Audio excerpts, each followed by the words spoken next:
Le groupe de Bilderberg, vous en entendrez certainement parler dans les prochains jours.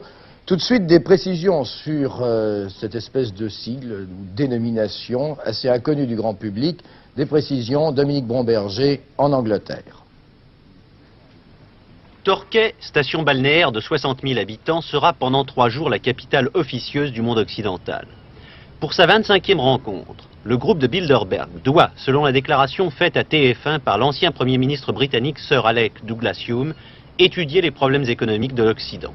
C'est la première fois que cette organisation, jusque-là très secrète, donne une indication, aussi minime soit-elle, sur son ordre du jour. Et pourtant, bien des rumeurs ont couru depuis 2 ans sur son rôle réel dans la direction des affaires du monde.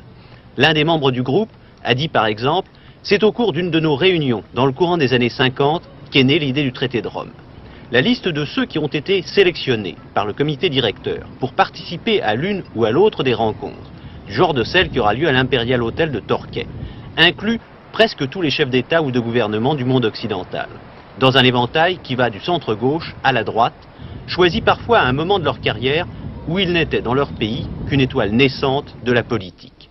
Gordon Tesser a été le premier journaliste à révéler dans le Financial Times les activités du groupe. Il est possible, et cela semble même certain, que si l'on a été sélectionné pour participer à une rencontre du groupe de Bilderberg, il y a une sorte de courant qui vous entraîne vers les sommets du pouvoir. La plupart des gens qui se sont rendus à ces réunions accèdent à des postes de haute responsabilité dans les allées du pouvoir des premiers ministres ou des ministres de haut rang, par exemple. Et si vous arrivez à un poste très important sans avoir été sélectionné par les gens du groupe, eh bien vous serez immédiatement appelé à en faire partie. Les 22, 23 et 24 avril se retrouveront dans cet hôtel de Torquay, gardé d'un côté par des falaises abruptes, de l'autre par des forces de police impressionnantes, des chefs de gouvernement tels l'allemand Helmut Schmidt ou le suédois Faldin, des ministres importants tels le britannique Healey, des personnalités de la politique comme Henry Kissinger ou Margaret Thatcher, du monde des affaires comme David Rockefeller et même du syndicalisme. Mais il n'y aura à l'issue de ces conversations ni déclaration ni communiqué.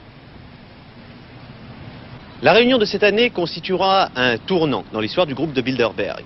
Que la date et le lieu de cette réunion aient été connus à l'avance constitue en effet un événement sans précédent, que ce soit à la suite d'indiscrétions voulues ou non. Mais cette constatation ne répond pas à la question essentielle. À quoi sert le groupe de Bilderberg? S'agit-il simplement d'un forum où les grands du monde occidental se retrouvent pour échanger leurs idées et éviter entre eux tout malentendu? Ou bien est-ce un lieu de rencontre où l'on élabore des décisions qui engagent l'avenir du monde occidental? Cela dans le secret et en dehors des procédures normales.